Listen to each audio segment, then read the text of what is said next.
c'est une créature de Dieu. Je disais tout à l'heure, le temps. Si vous enlevez la dimension temps de notre raisonnement, on ne peut pas trouver le... C'est un non-sens, par exemple, de dire quelqu'un qui est parti, ensuite il n'est pas encore parti. Donc, notre raisonnement, il obéit, il baigne dans le temps. Et c'est une créature de Dieu. Il dit aussi que les lois qui régissent tout ce qui est naturel, autre que l'homme, c'est une créature de Dieu. Il est fait, il est humain. Donc l'homme, avec son raisonnement, il peut prédire le comportement des corps matériels, etc., de la nature, des phénomènes naturels, etc. Ils ont commencé à faire des expérimentations et ça a été vérifié. Donc, Hélène Schrödinger, en substance, il dit la même chose. Il dit que derrière cette diversité, il y a un seul esprit. Alors, David Hilbert, c'est un mathématicien allemand. On connaît des gens qui ont fait mécanique quantique, qui connaissent, ou bien mathématiques, ils connaissent ce qu'on appelle l'espace libération. Donc, il dit physique, c'est tout pour physiciste. C'est-à-dire la physique, des physiciens seuls, ils ne peuvent rien faire. Ils doivent être aidés, assistés par des mathématiciens. Bon, il est mathématicien. Richard Feynman, il dit, for successful technology, reality must take precedence over public relations, for nature can't be fooled. On doit respecter la technologie, on doit respecter la réalité. Que autre chose. Ok, je termine en quelques mots. Donc, je voudrais parler de science et de science et science. En fait, il y a science comme activité, il y a science avec une majuscule comme institution. En réalité, la science elle ne peut pas fonctionner sans qu'il n'y ait pas une prise en charge sociale, sans qu'il n'y ait pas une institution qui la prenne en charge. Les vérités, la vérité relative et la vérité pratique, si vous voulez, on peut en discuter. C'est-à-dire la vérité, elle est toujours relative. Et elle est toujours pratique, en quelque sorte. Okay, maintenant, je peux expliquer là-dessus. Passer des exemples à partir du hasard. Maintenant, le bien-être. Le bien-être, en fait, de besoin et de résultat peut être mieux évalué, favorisé grâce à des indicateurs pouvant selon le niveau de vie, selon le revenu, mais aussi la qualité de vie. Ça, c'est la Commission européenne. C'est un rapport de la Commission européenne en 2004. Ça, les Européens, maintenant, ils s'intéressent. Ils sont en train de, comment dirais-je, la notion de bien-être, elle est en balbutiement, en quelque sorte, en Europe. La notion de bonheur des masses, de la population, etc. Elle est en définition, en élaboration en Europe. Il y a un pays, les Émirats, ils ont consacré tout un ministère au bonheur. Et bien, les Européens, ils sont sur leur place. Maintenant, un rapport de l'Angleterre, du Royaume-Uni, à la Commission européenne, sur ce que c'est que le bien-être pour l'Angleterre. Donc, il y a d'abord le bien-être, le bien-être d'abord au centre, c'est le bien-être individuel, l'évaluation des personnes sur leur propre bien-être. Ensuite, le deuxième cercle, c'est les facteurs qui sont directement liés à l'individuel, la santé physique et mentale, relations, finances, personnelles, le milieu vivant, ce que nous faisons, l'éducation, les compétences, etc. Ensuite, à l'échelle nationale, la gouvernance, l'économie, l'environnement naturel, plus d'émotions, contextuelles.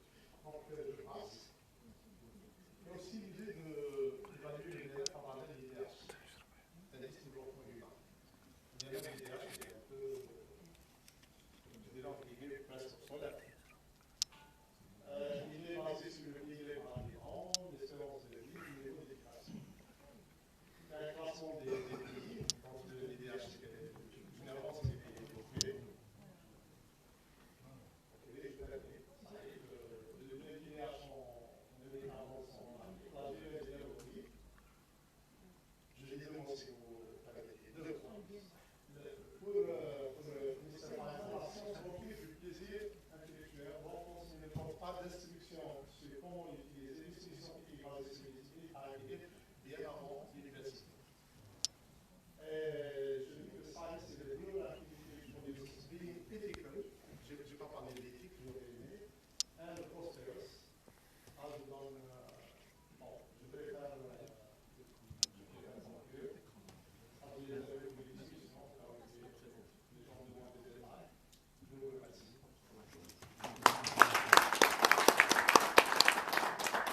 Encore un remercie M. Aïch pour sa présentation captivante. M. Aïch peut parler du Charlot, c'est un universitaire. Bon, c'est quelqu'un, on ne se lasse pas, mais malheureusement, on doit arrêter un atelier, puisque ça fait 1 heure quand même de présentation. Et donc, le sujet est intéressant, c'est sûr que le Coran qui révèle des choses et que la science découvre par la suite. Moi, le problème, c'est que c'est nous, les Occidentaux, qui découvrent. C'est un livre des musulmans, mais le musulman passe toujours à côté. Voilà. Passe toujours à côté de la vérité, passe toujours à côté. Malheureusement, je dirais que c'est parce qu'il n'y a pas peut-être les moyens qu'il y a en Occident pour pouvoir faire ces expériences. Mais c'est peut-être un livre qui pourrait inspirer les scientifiques. Je pense que les premiers savants musulmans en ont profité. C'est pour ça qu'il y a eu cette civilisation musulmane. Et maintenant, bon, c'est un peu l'Occident qui l'emporte. Donc peut-être qu'en travaillant sur des méthodes occidentales. Bon, je ne sais pas, peut-être que le débat est ouvert maintenant. S'il y a des questions, monsieur Aouane. Ah, je remarque, pas de souci. J'ai plusieurs questions à M. Traïch. Si vous me permettez, je posais ma première question, vous l'avez si bien dit. Je pense qu'il est important de dissocier la science de la foi. Pas de la foi. La foi, on peut associer la foi à la science, mais dissocier la science du Coran. Parce que c'est incompréhensible pour moi, parce que parfois on dit des choses qui sont vraiment à la limite du ridicule. Oui. Quand on dit que dans le Coran, la vitesse de la lumière est prédite avec des valeurs, ça c'est incompréhensible. Quand on dit les grands fondements de l'univers, de la vie, existent dans le Coran, je suis d'accord. Il n'y a pas de fondement. Mais aller donc donner des valeurs et donc interpréter donc des choses et donner des valeurs, je ne pense pas que ça nuit au Coran. Parce que pourquoi? Parce que parfois il y a des vérités scientifiques qui émergent dans un temps et qui meurent après un certain temps. Il y a d'autres vérités scientifiques qui arrivent et qui naissent. Et alors qu'on a dit cette vérité existe dans le Coran, et par la suite, quand il y a une autre vérité scientifique qui arrive, qu'est-ce qu'on va dire? Le Coran s'est trompé? Le problème est là, c'est-à-dire qu'on met en danger un livre sacré. Et donc la foi est une chose, la science est une chose. La science peut conforter ma foi, ou me faire douter de ma foi. Il y a deux choses. Donc c'est pour cette raison que je dis, vous avez raison. Il y a deux choses dans la vie, la raison et la transcendance.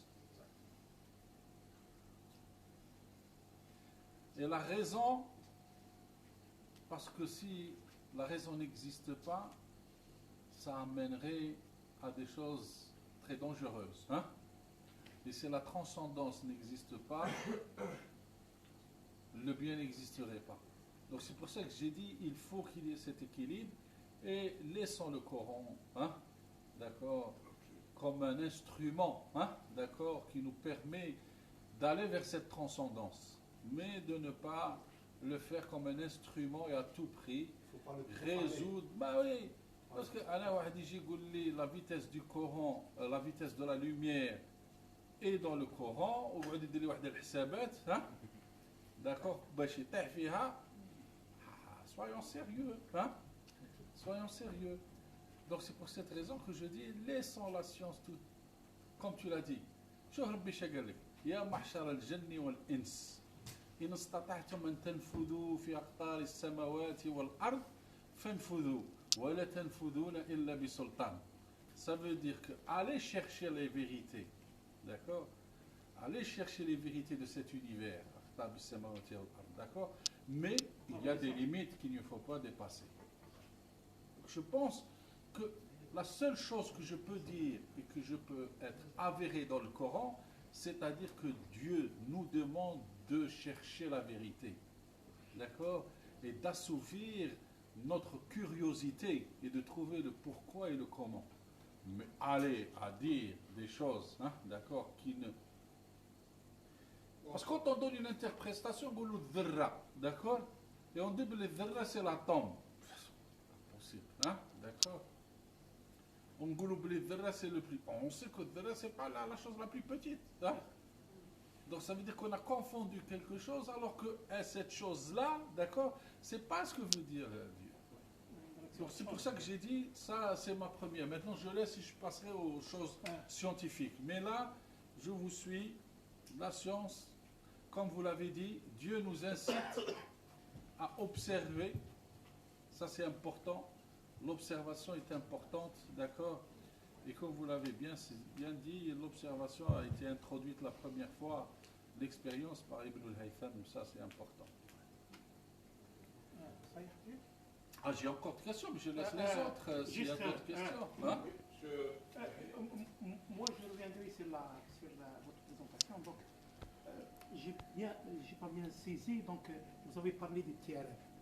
Donc, c'est un élément de mesure qui a été donc initié, créé au NASA, donc les années 1500, je crois, puis adopté par les Européens. Même nous, donc, dans la direction générale, c'est un système élément de mesure pour mesurer donc la maturité d'une réalisation technologique, d'accord? Il est sur 9 échelons, étapes et tout ça. Donc, pourquoi donc vous avez utilisé donc un élément de mesure? Ça c'est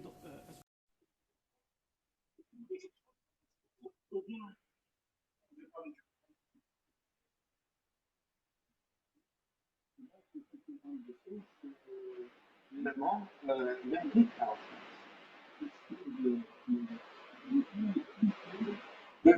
l'indique, de regarder, et là, il faut se garder, c'est pas lui le scientifique. La science, elle est pleine de caricatures, plein de choses qui sont comment dire, très approximatives.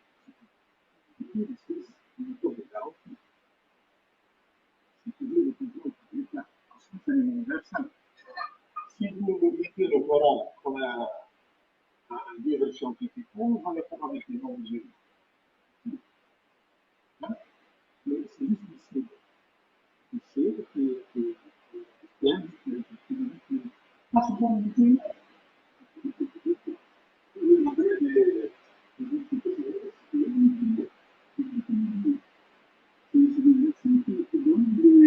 Qui parle de votre fils, c'est bien d'utiliser ça un peu, comment dire, pour améliorer sa condition. Moi, c'est la science. Moi, disons, la scientifique, ça peut retirer le gouvernement dans cette situation. Il y a un devoir religieux dans certain contexte, un devoir national, etc. Mais, je l'ai bien dit, la science, elle peut gagner en motivation, en volonté, parce qu'on ne peut pas dire que les scientifiques sont. On ne peut pas rechercher. La recherche, c'est chercher, c'est des choses qui sont des une motivation. On ne peut pas trouver. Maintenant, pour le terrain, oui, le terrain, c'est comme tu dis,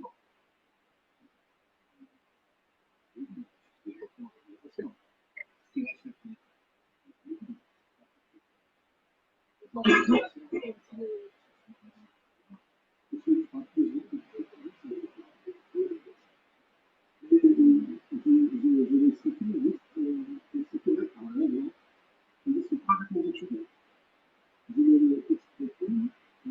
concept scientifique, une étude scientifique, les États-Unis, pas juste de marché, mais scientifiquement, en utilisant des concepts qu'ils ont étudiés de l'unicité. C'est ça qu'on fait. Maintenant, aller à l'université, simplement, des concepts en échelle de terrain. C'est ça ce que c'est. C'est-à-dire en sciences et technologies, il y a un chemin, moyen qu'on disposait. Il y a un chemin à faire, etc. etc.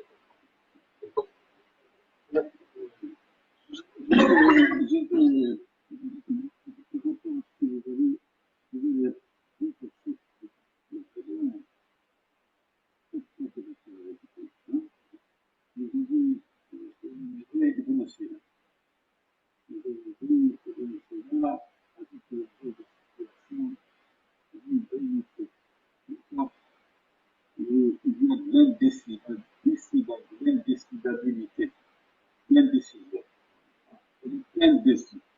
Vous savez, Ibn Sina était très en avance par rapport à la science. C'était l'exemple de transcendance.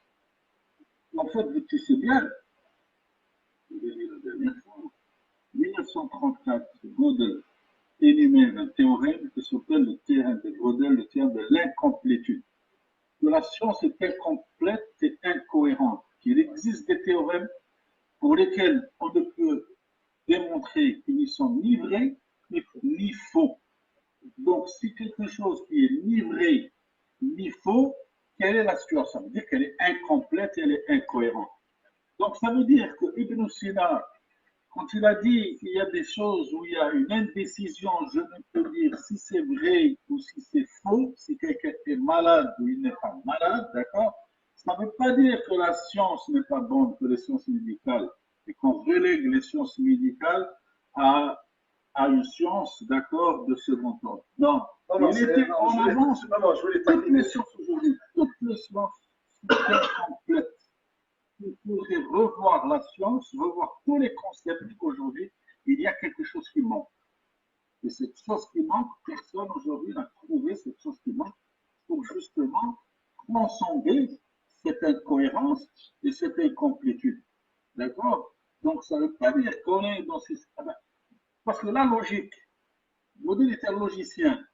Donc, la logique veut que si c'est pas vrai ou si c'est pas faux, il en est où? D'accord? Il n'y a pas de logique. Et l'esprit, c'est les mathématiques. Donc, il y a des théorèmes, et donc le théorème de Pénaud, qui est le théorème d'arithmétique fondamentale, où on arrive à des situations où on dit c'est pas juste et c'est pas faux. Donc, ça veut dire qu'on est dans une situation d'indécision. Et c'est les mathématiques, la mère des sciences. Donc, alors, que dire? Donc, ça veut dire, on va dire que les mathématiques ne sont pas bons. Donc, c'est pas vrai. C'est pas parce que quelqu'un avec qui je vous entends, il y a des méthodes, vous avez relégué les sciences médicales au second rang, donc il y a l'incohérence pour les sciences médicales. Toutes les sciences sont incohérentes, pas que les sciences médicales. Oui. J'ai vu,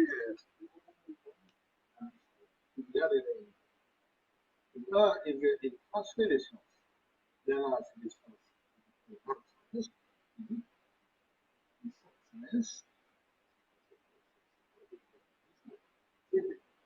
C'est un c'est pas la référence. Oui, oui, c'est pas la référence. Parce que la référence, chacun a son point de vue. Oui. C'est un point de vue. Hein.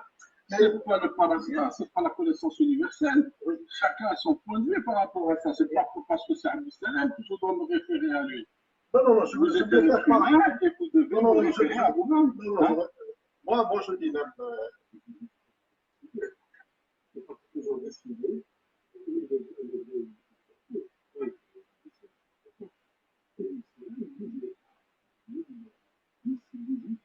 Les cas duels qui sont ni de bonne santé, ni de maladie, et puis le lycée le prend jusqu'à ce que les signes tendent d'un point. Il dit que c'est des cas duels. Mais je pense que être dans partant de toujours être obligé de décider, ça c'est une fausse route. Parfois, il faut pas décider. Il faut observer et laisser les choses. C'est pas moitié. Je connais une réponse générale. Dans les années 70, il y a eu un journaliste.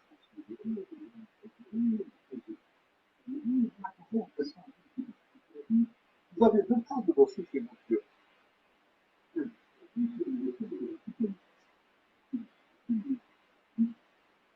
L'attaque à l'autre, c'est le bonheur des autres. Le temps. Je vais laisser, c'est des crampes. C'est un peu la sagesse. Moi, je ne peux pas témoigner des gens, mais en fait, on a deux points de vue.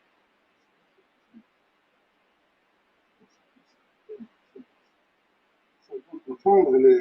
Ensuite,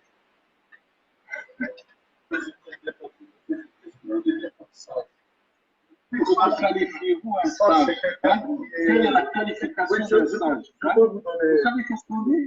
On dit, quand un sage sait qu'il est sage, il est plus sage. Là, je suis d'accord. Là, je suis d'accord. Ça, c'est le relativisme. Il faut, on rentre dans des modes de cela, mais les pays, il a pas de quoi. C'est vrai, mais c'est-à-dire qu'il faut toujours relativiser. Il y a un hadith, je pense, qui dit que vous êtes scientifique autant que vous courez derrière la science. Dès que vous avez le sentiment, et le sentiment que vous êtes un savant, vous êtes ignorant. Il y a cette dualité en fait. C'est philosophique peut-être, mais je pense qu'elle est salvatrice. Elle sauve les vies. Donc, moi, je n'ai pas dit que la science, mais je peux vous dire que les gens qui disent que malheureusement, c'est pas la science, ils disent même que parce qu'en face, les vérités, c'est des statistiques. Des statistiques qui sont vraies à 80%. Mais c'est des vérités révisables à. Il y en a. C'est des avis. Hein? Oui, exact. Ils sont rigoureux du temps. Oui, c'est exactement. C'est une. C'est un.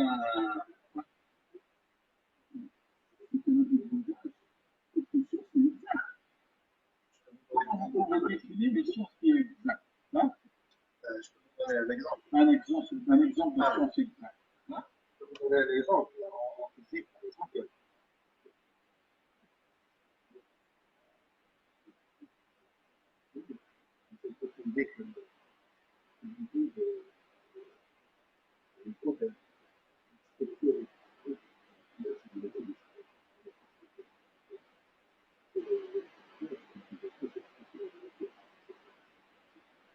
et non, parce qu'on ne peut pas accéder au mouvement de l'émission. En réalité, on modélise le mouvement du singularité de l'émission. Avec l'électron qu'on fait tourner et donc au bout de l'électron avec le développement de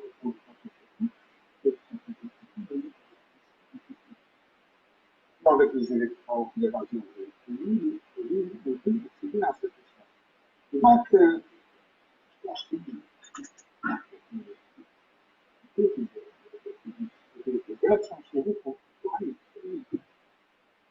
même le formalisme de passage d'un niveau,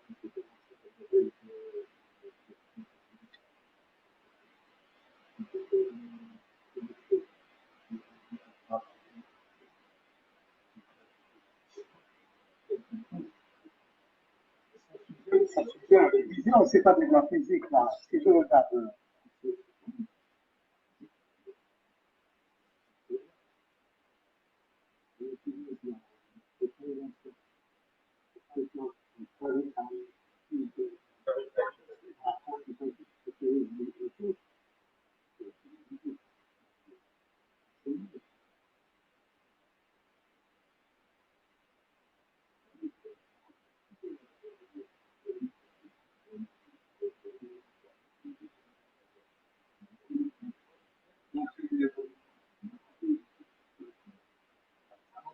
peut dire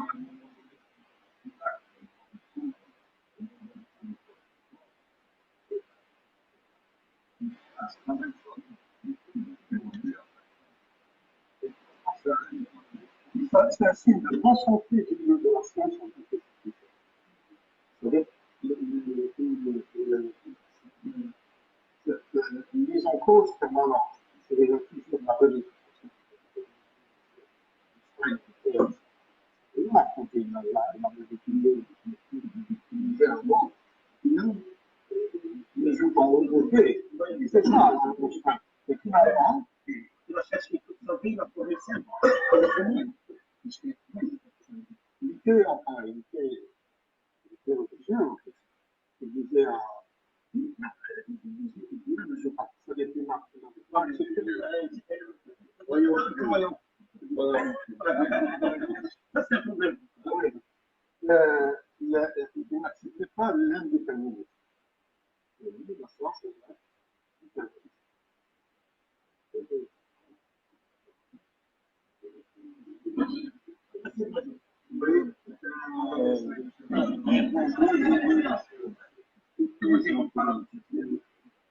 Il est interviewé sur deux points, le monde, l'islam et la science. Je pense que Dieu a axé pratiquement le savoir comme étant le modèle qui puisse inciter donc l'être humain à aller chercher, donc avec sa curiosité, à aller chercher, disons, des connaissances pour pouvoir acquérir la foi. Je pense que c'est orienté.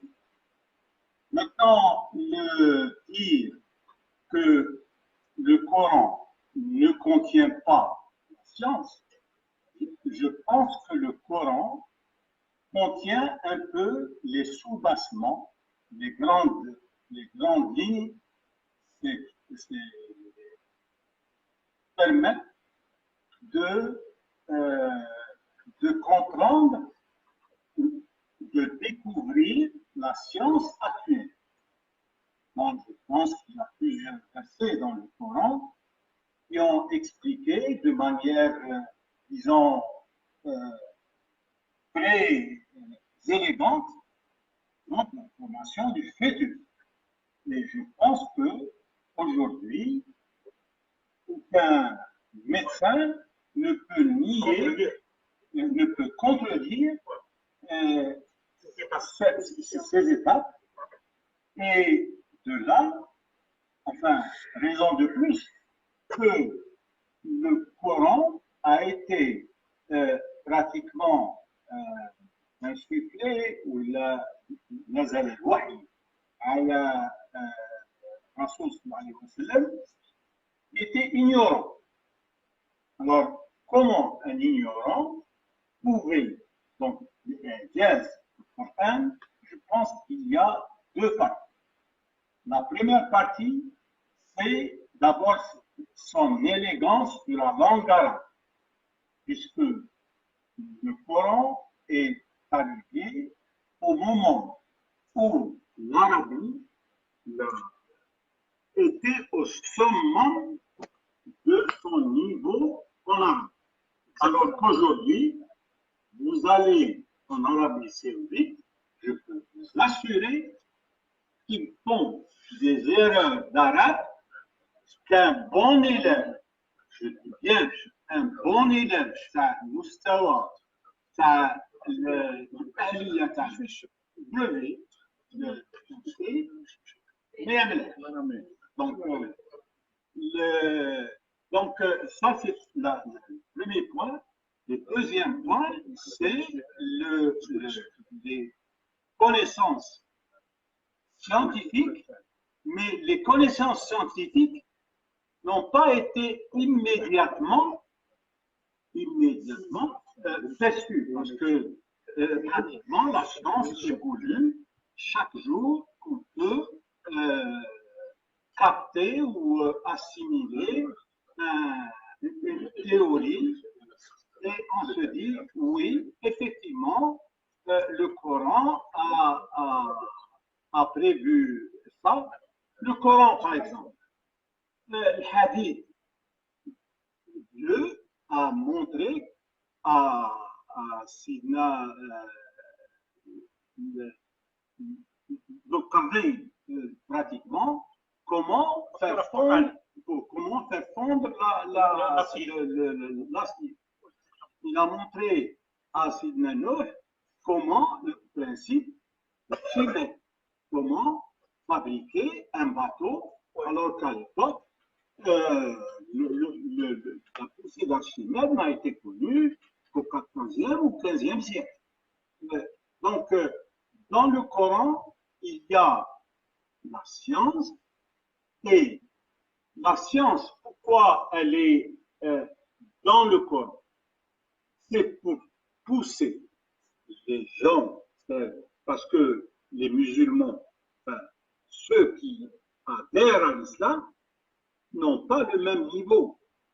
Il y a le commun des mortels et عندك طبقات من المستوى العلمي et الفقهاء والعلماء هما اللي en principe vont faire propager ça qui est basé, qui ne laisse aucune fenêtre ou aucun trou à des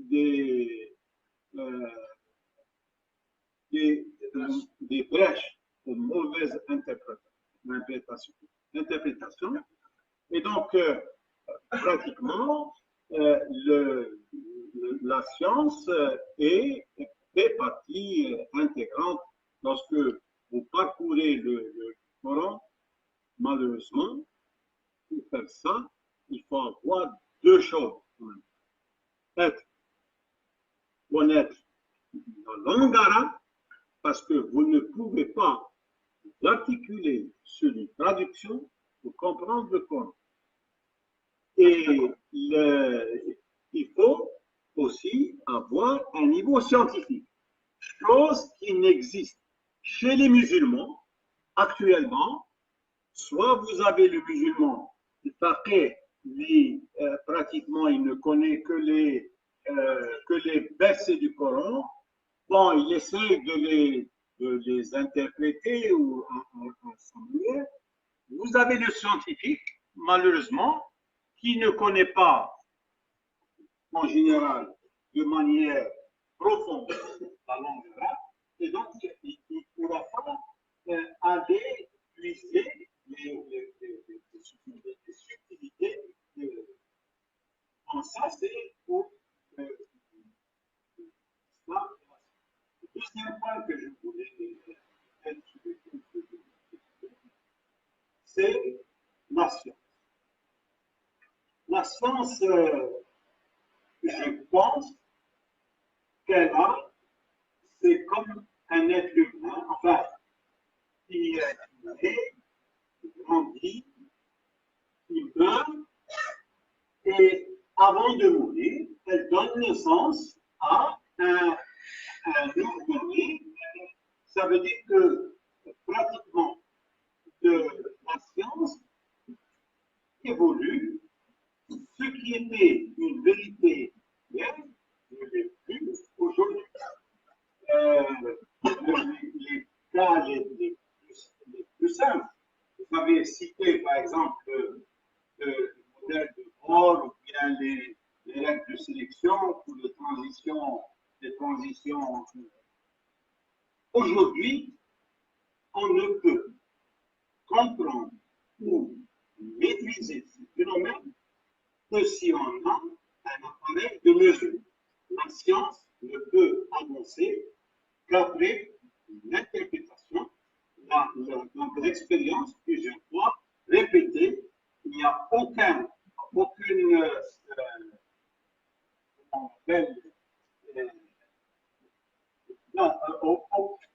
exception à cette lettre. l'estimation. Et bien sûr, pour faire cette estimation, il faut un appareil de mesure. Le prix, c'était, enfin, et, la balance n'est que simple. Hein. Donc, il fallait des appareils de mesure qui étaient de taille humaine, donc macroscopique, pour que l'être humain puisse faire des observations cohérentes. Aujourd'hui, le problème qui se pose, c'est que l'être humain est obligé de faire des observations à travers des interprétations de résultats, n'est-ce pas? Par exemple, l'interaction entre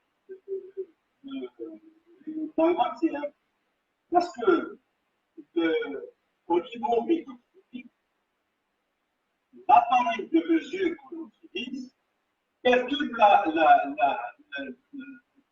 le système mesure. Ça veut dire que le déterminisme, lorsque vous voulez regarder ou déterminer la position d'un électron, vous lui envoyez un photon, vous lui envoyez une énergie qui pratique l'électron avant et après la mesure n'est plus le même. Donc, il y a une incertitude. Maintenant,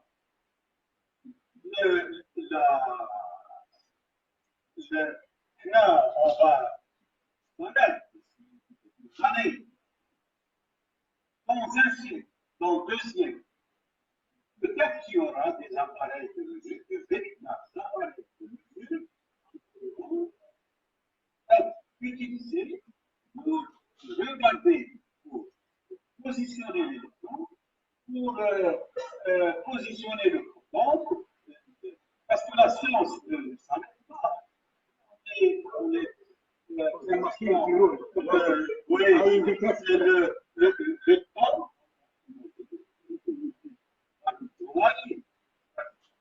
Donc, la science, dire que la science est une vérité ou n'est pas une vérité, moi je pense que la science évolue en fonction d'un ensemble de savants, de scientifiques,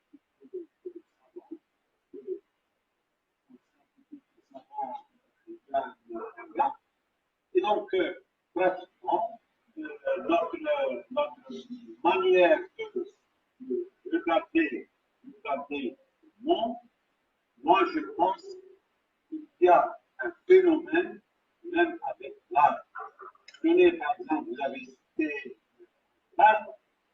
Einstein ne disait pas à 40 ans, il était un peu sceptique sur le principe d'incertitude de Heisenberg, mais il a été convaincu que c'était un passage obligé pour pouvoir, suivant la théorie des quanta qui est née de 1900 à 1920, pratiquement, il fallait qu'elle a eu en un siècle, pratiquement, vous avez aujourd'hui un ordinateur qui peut, vous avez un robot, un robot molécule. Ça veut dire qu'on peut fabriquer une molécule qui, sur laquelle on peut montrer une opération. Une opération. Et donc, bon, voilà ce que je fais.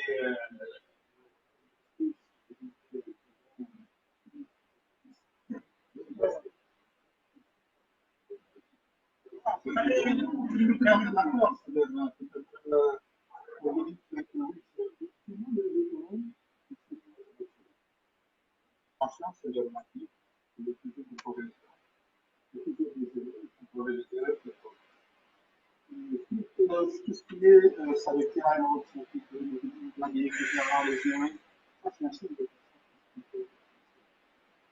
bon, dramatique, avec les gens,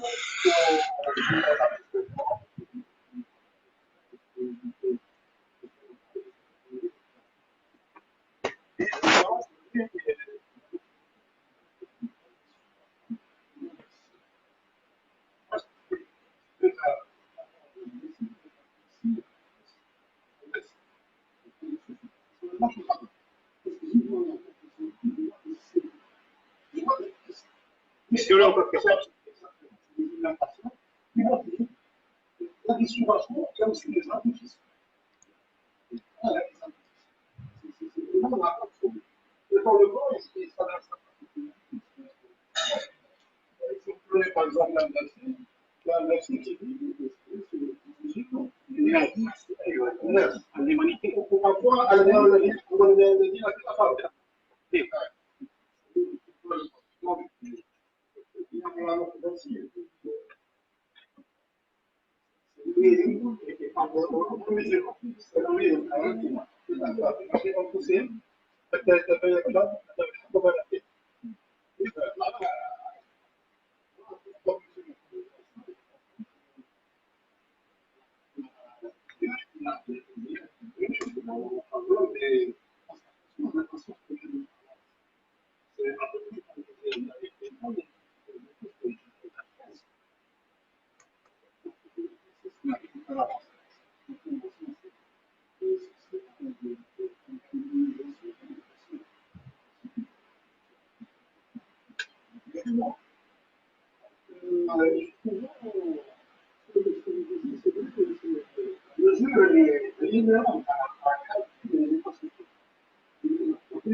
Si vous faites ça, je vais vous donner mon salaire final sur 1951. Même la PLD, la PCBD, etc. Ça veut dire les techniques. Il a suggéré comment déposer des couchages, etc. pour l'évacuation de atomique directement, par sublimation. Et ça a été réalisé en 1988. C'est des techniques qui sont tout ça. Ça a été réalisé en 1988. Lui, il est décédé en 1988. Là, on avait son place, il a donné son salaire. Donc, vous avez, lors de cette conférence, vous avez même s'est posé la question, est-ce qu'on ne peut pas, un jour, mettre l'encyclopédie, en fait, une épreuve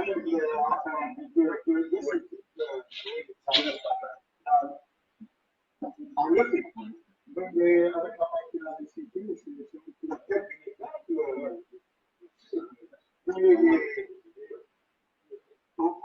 aujourd'hui, dans les plastiques,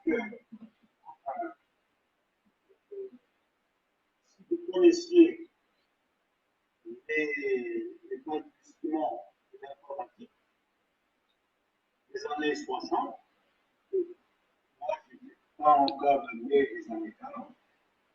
Les années 40, c'était encore peut-être infernal, des années 60, où le premier ordinateur de l'Université d'Alger avait 32 kilos octets de mémoire. Vous savez, c'était le Vitra 15. C'est 32 kilos, quelques années, même moins de 10 ans. La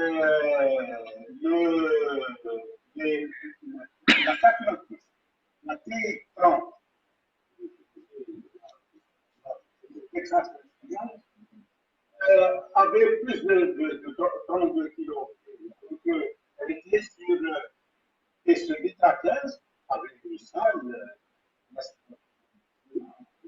le centre de calcul avec un dérouleur de bombe, des gamelles de disques, je vous assure qu'ils étaient presque aussi grands que ce plat.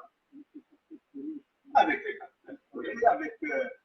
donc, lorsque vous voyez aujourd'hui que sur votre smartphone, vous avez un ordinateur qui est peut-être 1 milliard de fois plus puissant que celui de 68.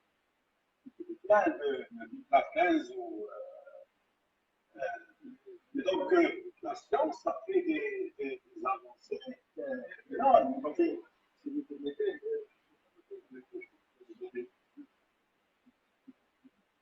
ça il y a toujours des barrières, je pense. Il y a toujours des après il y a des choses qui il y a des gens, par exemple, qui parlent maintenant du réaliser, par exemple,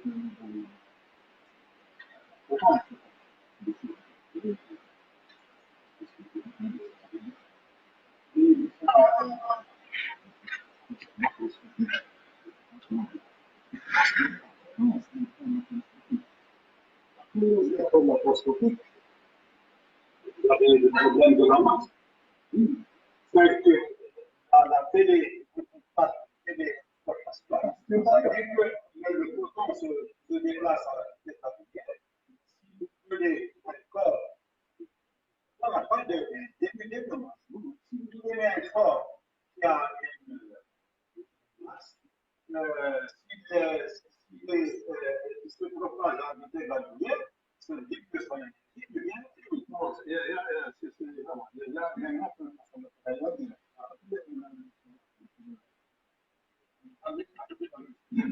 ça ne dépend pas de la matière. Prenez l'eau.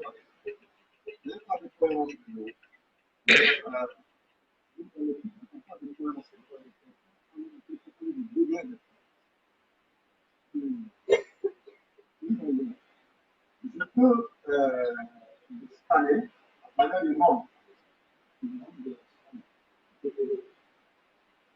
Ensuite, je le transmets vers les mondes électromagnétiques.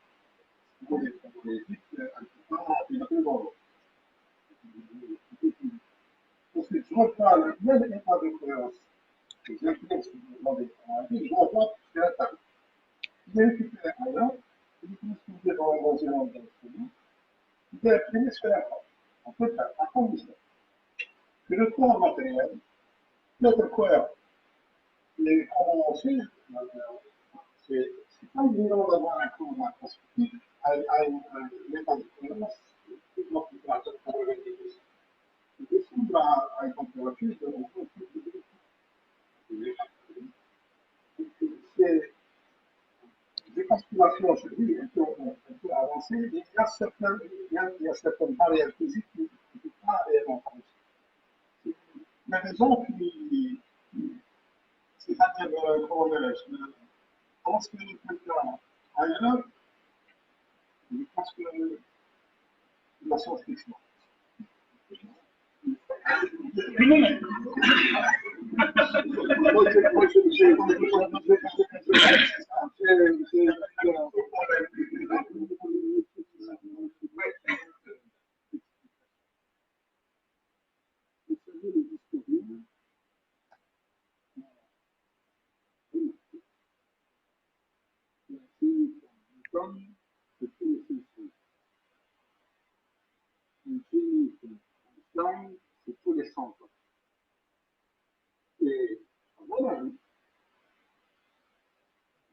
cycle qui se répète dans le temps. Donc, à mon avis, ces personnes qui viennent comme ça, les génies, qui regardent l'Espagne qui n'a pas eu son bac, hein, qui travaillent dans un bureau de standard, d'accord, qui faisait le gribouillis dans un bureau de standard, qui enregistre le gribouillis. Donc, soudainement, il a une idée ciblée. Moi, c'est des messages de Dieu. Parce que pourquoi? Je vais vous dire pourquoi.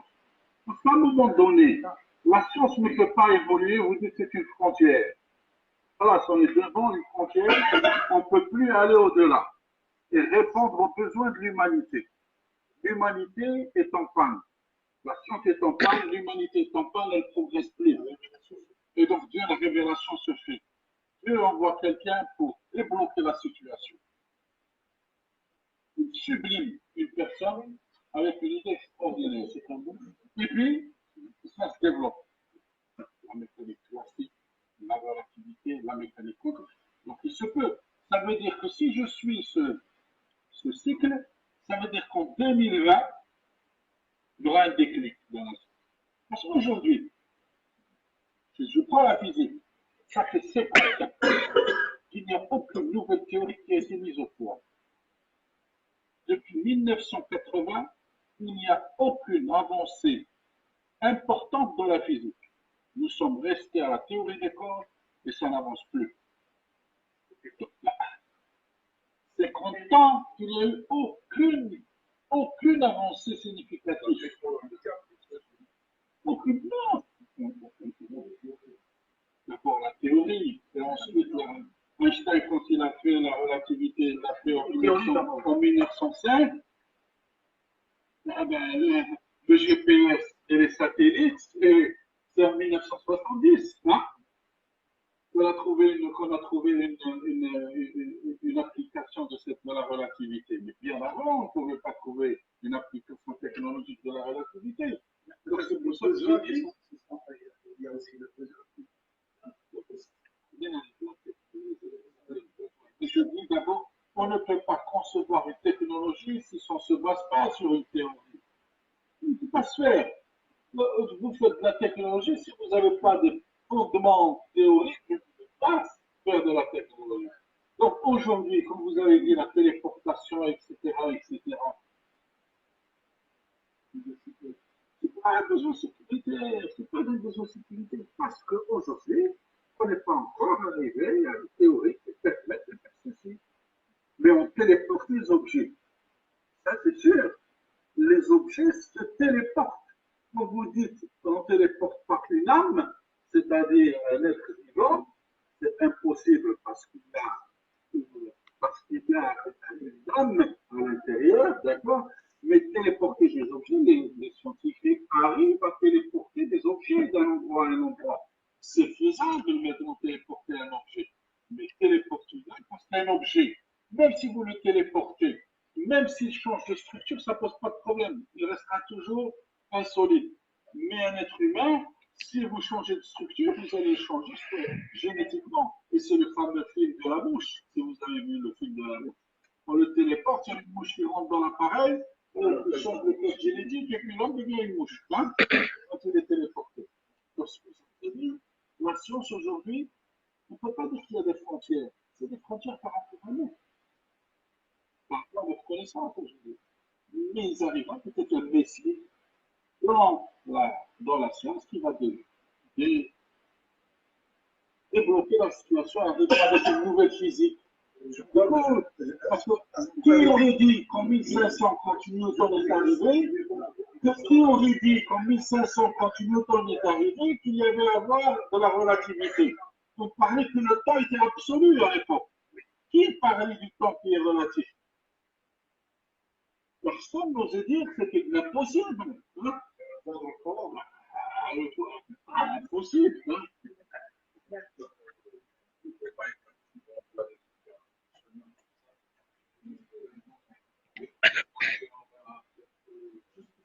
Une question par rapport à l'homme, une dernière question, je lui laisse la parole. J'ai une dernière question par rapport à ce qu'il a dit tout à l'heure, je suis en d'accord aussi. Hein? Il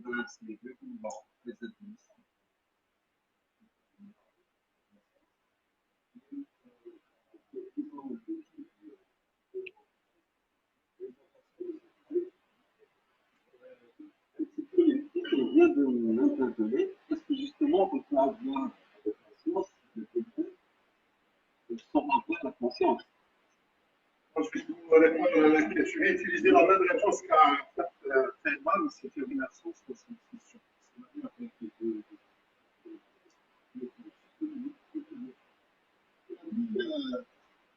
C'est comme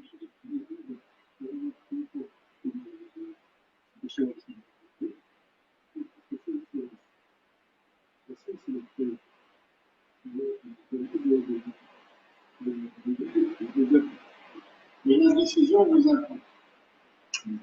La science n'a pas de responsabilité morale. Donc, même si vous regardez le monde, les nations qui ont des connaissances, des économies basées sur la connaissance, qui ont des niveaux scientifiques,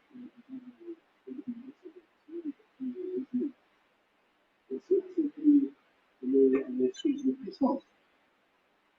Les sciences sont impossibles. Les pays qui sont bons, si vous voulez atteindre des questions, il faut la physique. Il y a d'autres sciences qui sont nécessaires. La médecine est nécessaire. Les prophètes, les qui sont de besoin. Un être humain, un individu qui est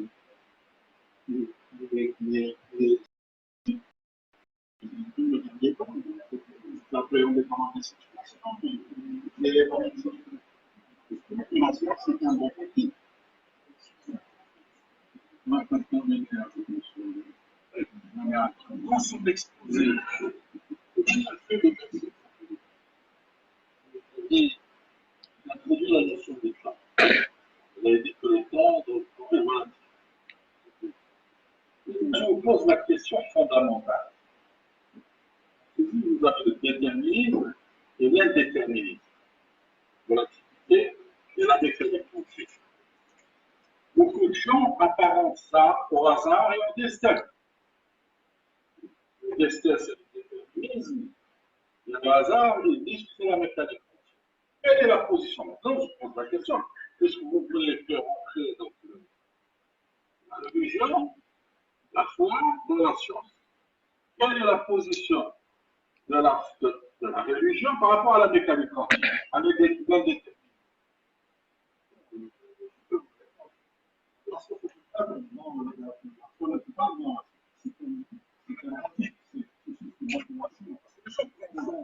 Ça, c'est important. Moi, je trouve que ça fait plus de 10 ans que je discute je ne pas qu'il je lui disais, il ne faut jamais se référer à la science. Il y a des faux conflits pour la science et les sciences. Cette situation, c'est une situation où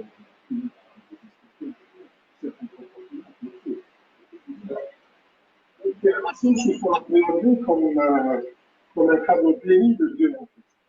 Il faut protéger, il faut améliorer dans le bon sens. Et ça, je disais que le plus grand, il donne des soubassements et des aboutissements. Il vous donne la bonne réponse. Mais je dis que vous savez que vous allez me tirer des oreilles.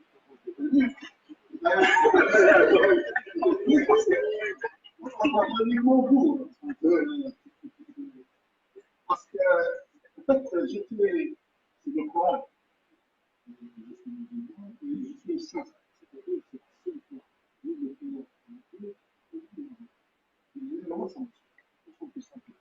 c'est je dois, je laisse beaucoup. Parce que c'est un terrain glissant. Vous l'appelez comme autrement en question.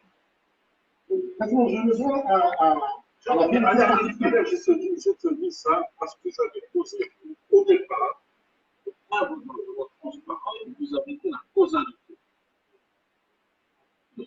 L'écrit, il y a une cause. La causalité. Et donc, voilà, pour ce soir, oui.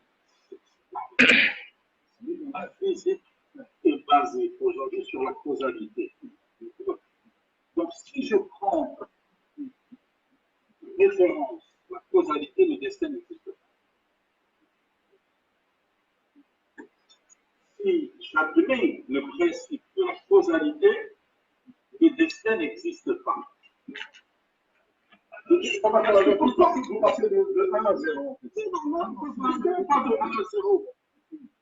Si vous appliquez le principe de la causalité dans la vie, ça veut dire que toute cause est faite, ça veut dire que le futur est prédit par le présent, c'est le présent qui veut prédire. Parce que si je connais les conditions, je peux prédire le futur.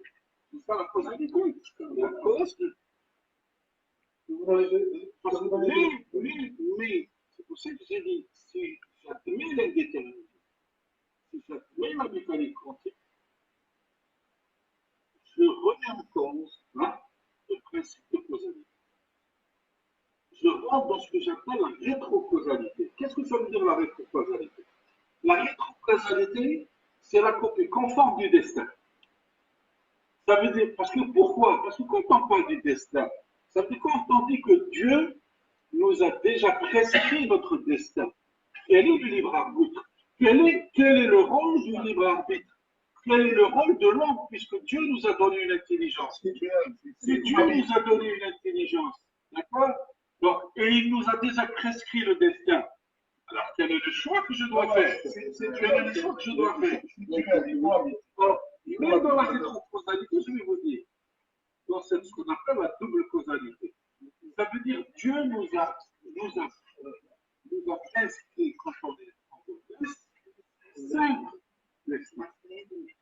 5 destins. Si on fait ce choix, nous allons vers ce destin. Si nous choisissons notre choix, nous allons faire ce destin. Si je choisis ce choix-là, je vais vers ce destin. D'accord? Et je progresse dans ce destin. Mais il y a une limite dans la double causalité, que au-delà de cette limite, je n'ai plus la possibilité d'influer sur mon destin par rapport à mon choix. Classe. Ton destin est déjà prescrit parce que vous avez fait un choix, vous êtes arrivé à la limite, et puis un destin. Je prends l'exemple. Vous avez fait un choix de faire 200 km à l'heure et vous faites un accident. Donc votre destin est que vous allez mourir. Vous avez fait un essai, vous allez mourir parce que vous avez fait ce choix. Classe. Et puis vous faites un accident extraordinaire, personne ne vous donne pour être vivant, et vous êtes vivant. Vous savez c'est quoi? C'est le miracle. C'est que Dieu a voulu vous changer votre destin et votre destin est déjà prescrit. C'est le miracle. Et seul Dieu peut faire un miracle. Il n'y a pas une personne qui peut faire un miracle. Ça, c'est la mécanique quantique. Donc, les gens qui disent et qui sont contre la mécanique quantique, on dit qu'ils ont tout faux. Je ne suis pas parmi eux.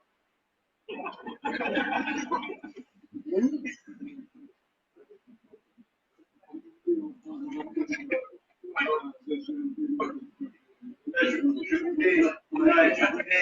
voulais déterminer sur le point, on ne va pas sortir sur de notre pessimiste en faisant flou. Oui. Ce point est peut-être l'un des points les plus complexes chez les musulmans. C'est ce qu'on appelle le qada ou qadar. Bon, si on dit que l'être humain n'est pas responsable de cela, oui,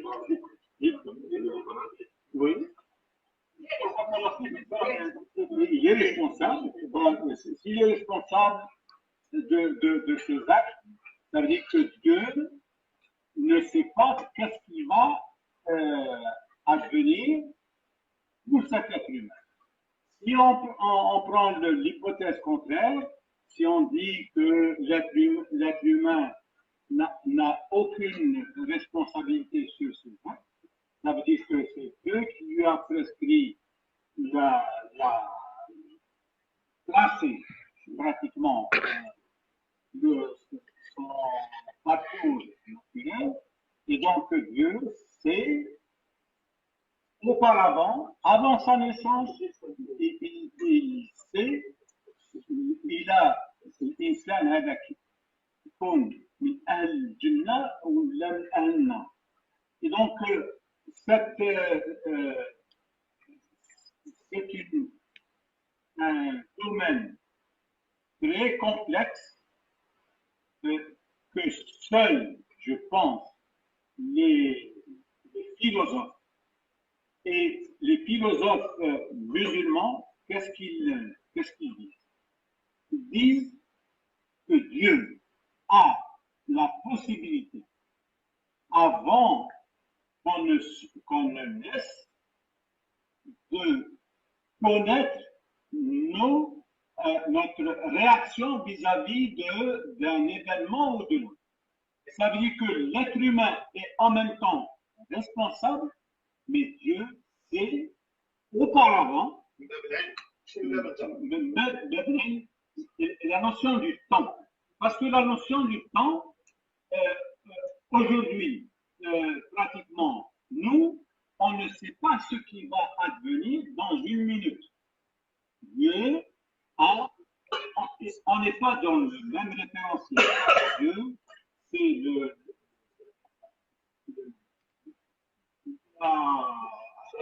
la connaissance absolue, c'est et donc, pratiquement, il sait si l'être humain, auparavant, il sait l'être humain, comment il va se comporter, parce qu'il n'est pas assujetti au temps que nous vivons. Lui, il n'est pas assujetti au temps. Il n'est pas assujetti. Bon, mais je vous assure, certains, je dis bien, certains philosophes chrétiens ou athées, pratiquement ne croient pas à cause de ces principes. Ça veut dire qu'ils vous disent, puisque Dieu sait si je dois aller au paradis ou en enfer, donc pourquoi le travailler, pourquoi... Donc, je voulais peut-être... terminer avec les lieux.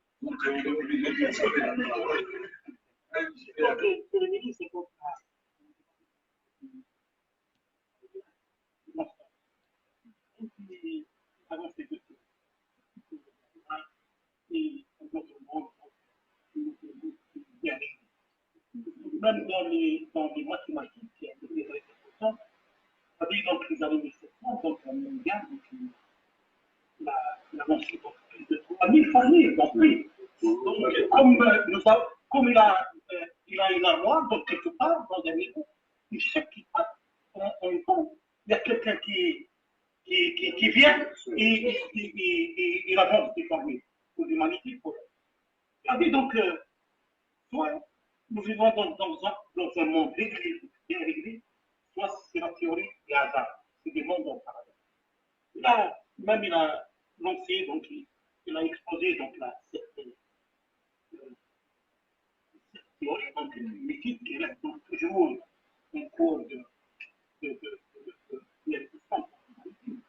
donc, c'est cadavre. Mais comme la mathématicien, c'est toujours c'est voiture. Nous avons compte. Et par définition, on a montré donc est-ce que le Fils de Dieu il a prouvé que ne sont pas des dieux, donc quelqu'un qui n'est pas Dieu, donc il valide des théories ou des avancées d'un courant qui est absolu. Donc toujours, nous restons dans la relativité. Donc nous vivons dans un monde qui est généré par une part, donc le temps, tout ça. Donc, comme mais le Dieu, donc, le Dieu est quelque part partant. Alors que, donc, c'est un espace de temps, un intervalle bien défini, d'accord? Et nous avons donc un rôle comme ça. Donc, si elle bouge le rayon donc, en matière de temps, et quelqu'un de l'extérieur qui n'a pas le temps, donc il voit ça directement, les deux bouts, de l'extrémité, de l'intervalle. Donc il y a pour lequel il n'est pas responsable. Donc, quand nous vivons le temps, donc la partie, l'intervalle, donc, toute la durée, la longueur de l'intervalle, mais quelqu'un qui est hors de notre système référentiel, donc il n'a pas le temps, il voit directement donc, toute la partie et tout le film, il est dans la formule. Mais il n'est pas responsable de. D'accord. Donc, il a avancé cette théorie, donc pour moi, c'est logique. Mais il reste toujours, elle est relative par rapport donc, à notre administration qui, donc, on avance. Il y a un fait psychologique, si vous permettez. Vraiment, c'est.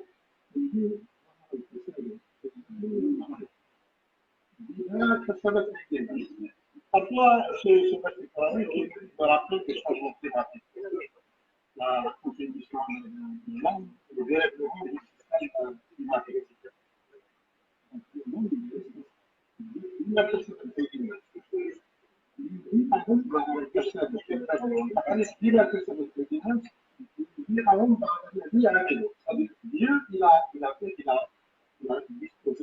disposé, si vous écartez de certaines bonnes conduites, le système est là, c'est pour ça que ça me voit. Si on dépasse une limite, qui va risquer le risque de disparition, la volonté divine à l'intérieur. Il dit de nous dire avant, donc je pense que les deux existent. L'homme est responsable, il est dedans, et derrière, il est dedans.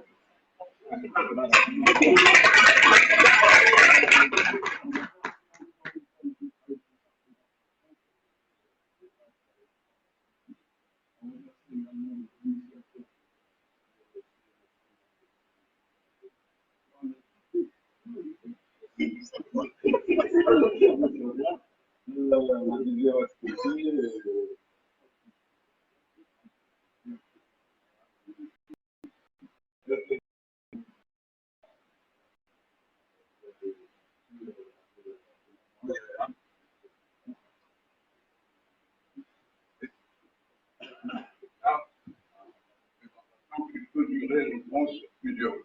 Que le pépin, une mère, et enfin,